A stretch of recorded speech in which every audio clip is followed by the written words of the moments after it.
کہہ دو زور سے کہہ دو،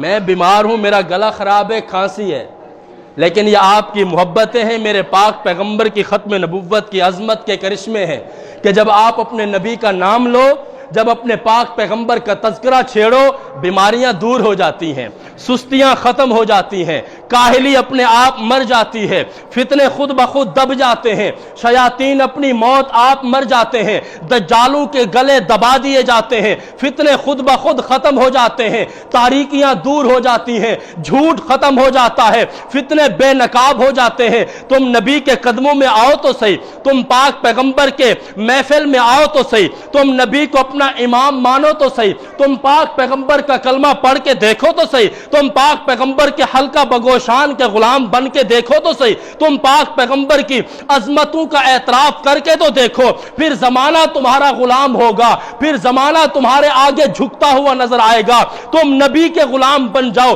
یہ درخت و شجر بھی تمہارے غلام ہوں گے، یہ زمین و آسمان بھی تمہارے غلام ہوں گے، یہ دن و شجر اور یہ ساری روشنیاں تمہاری غلام ہوں گی۔ اگر تمہیں یقین نہیں آتا 1400 سال پہلے میرے پاک پیغمبر کو دیکھو، ایک جماعت ہے جسے صحابہ کہا جاتا ہے، ایک جماعت ہے جسے غلامان صحابہ جنہیں غلامان محمد کہا جاتا ہے، ایک جماعت ہے جس کے تذکرے قرآن کرتا ہے، انہوں نے پاک پیغمبر کو اپنا نبی مانا، پاک پیغمبر کو اپنا رسول مانا، پاک پیغمبر کو آخری نبی مانا، پاک پیغمبر کی عظمتوں کا مشاہدہ کیا، پاک پیغمبر کی ختم نبوت کا اقرار کیا، اور پھر اس کے جواب میں ہتھکڑیاں قبول کر لی، اس کے جواب میں گھر بار چھوڑنا پڑا، چھوڑ دیا، اس کے جواب میں قربانیاں دینی پڑی، دیتے چلے گئے، اس کے جواب میں اور اس کے جواب میں جانیں قربان کرنی پڑی، کرتے چلے گئے، اس کے جواب میں مال و متاع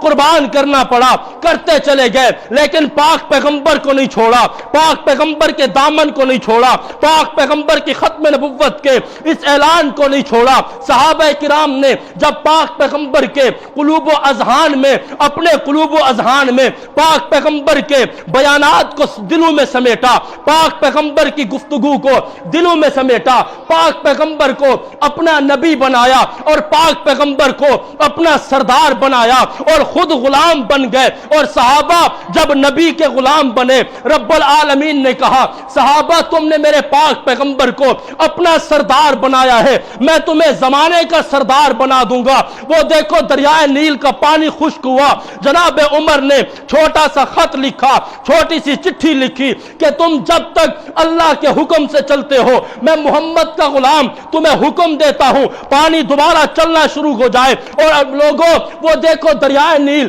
اس وقت سے لے کر آج تک چل رہا ہے، قیامت تک چلتا رہے گا۔ پاک پیغمبر کے غلام صحابہ جنگل میں پہنچے، رات ہو گئی ہے، ٹھہرنے کی جگہ کوئی نہیں ہے، صحابی رسول اونچے ٹیلے پر کھڑے ہو کے اعلان کرتا ہے او جنگل کے درندوں، ہم محمد کے غلام آج اس جنگل میں بسیرا کرنے آئے ہیں، ذرا توجہ کرنا، میرے دل کے قریب آنا، اپنے قلوب و اذہان میں میرے ان جملوں کو جگہ دینا، دل کے کانوں سے میری ان باتوں کو سننا۔ پاک پیغمبر کا صحابی اونچی جگہ پہ کھڑے ہو کے اعلان کرتا ہے کہ او جنگل کے درندوں، خیال کرو آج کی رات ہم محمد کے غلام اس جنگل میں ٹھہرنا چاہتے ہیں، اس جنگل میں بسیرا کرنا چاہتے ہیں، خبردار اگر تم میں سے کسی جانور نے پاک پیغمبر کے کسی سپاہی کو، پاک پیغمبر کے کسی غلام کو تکلیف دینے کی کوشش بھی کی، کل قیامت کا دن ہوگا،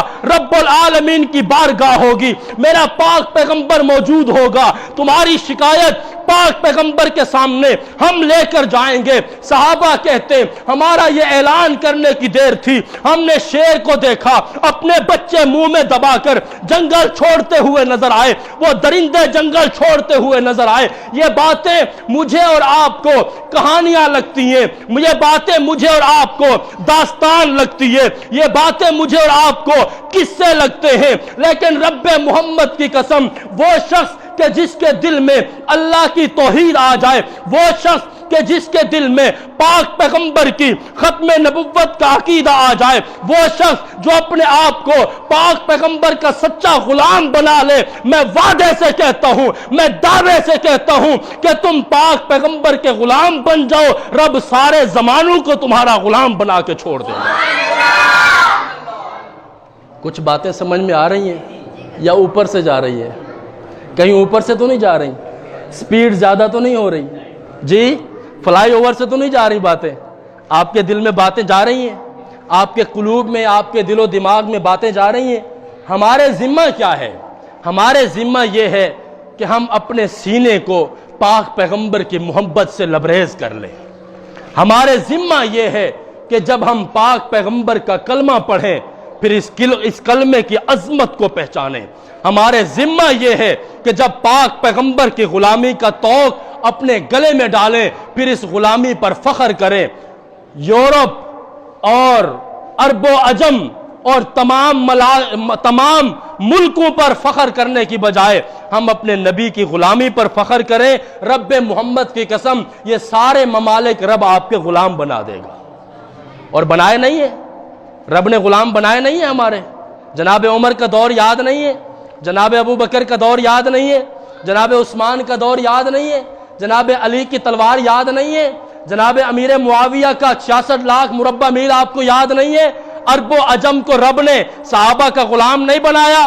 روم و ایران کو کہ پرخچے صحابہ نے نہیں اڑائے؟ وہ دیکھو صحابہ کرام ہے، جسم پر پورا لباس نہیں ہے لیکن جو ہاتھ میں تلوار ہے وہ ایمان کی علامت ہے، اور پاک پیغمبر کا نظام لے کر کھڑی ہونے والی جماعت صحابہ کرام ہے کہ پوری دنیا پر صحابہ کرام نے پاک پیغمبر کا کلمہ پہنچا کے دم لیا ہے۔